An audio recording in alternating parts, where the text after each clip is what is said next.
mai bong pon tích nó sparkle thủ đã men panh hà chọp cột đáy lấy dương từ thua ca remove cột đáy ngọt nữa lấy cứ dương thua ca remove cột đáy chỉ mùi nâng cầm thi bóc công tơ về đại dương thua ca remove nâng công tơ nhẫn cứ dương ai nâng đo ai học phí chỉ mùi thế này dẫn về thua hói cứ đo ban đằng ai học phí đo ban đằng cột đáy lấy dương từ thua ngọt nữa nếu phăng sân về tích nó mà hay sparkle thủ bong mai vòn sparkle thủ này bong mai vòn nè bong mai bón giờ nâng máu bong mai bón giờ nè phát reset này hay xem mẹ tu sắp bong mai bón phơi cá bật hayต่อ ไปbắt bong mai bón cho vào liên pin nè cho vào liên pin nâng máu hay connect USB กับពេលហ្នឹងកុំព្យូទ័រនឹងចាប់ទូរស័ព្ទនេះ remove កោដដៃទាំង IOP យកទន្ទឹមគ្នាតែម្ដងមកបងចាំមើលពេលដែលយើងដោះហើយយើងមើលតើវាដោះបានទាំងអស់នឹងដែរបងបងនេះបងបងឥឡូវនៅក្នុង function កម្មវិធីរបស់យើងគឺធ្វើការ erase ទាំង IOP erase ទាំង user data អញ្ចឹងមានន័យថា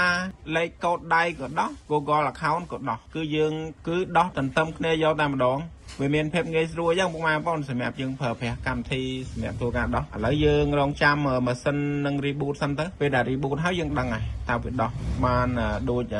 យើងនិយាយដែរឥឡូវយើងរងចាំសិននេះបងប្អូនឥឡូវវាធ្វើការ remove ហើយយើងធ្វើការ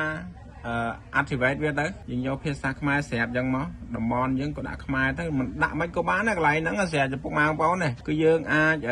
ដាក់តាមចិត្តបានហ្នឹងតែយើងដាក់នៅស្រុកយើងមកស្រួលឥឡូវយើងធ្វើការ activate បន្តទៅទៀតកន្លែងណាមានរំលងយើងរំលងមកម៉ាបងប្អូនវាអត់ជាបញ្ហាអីទេណានេះពុកម៉ាបងប្អូនឥឡូវ Techno Spark Code ធូបម៉ាបងប្អូនគឺយើងធ្វើការ remove កោដដៃទាំង Google account បានសម្រាប់ចឹងបងប្អូនគឺមានភាពងាយស្រួលអញ្ចឹងពេលដែលយើងដោះជាមួយកម្មវិធី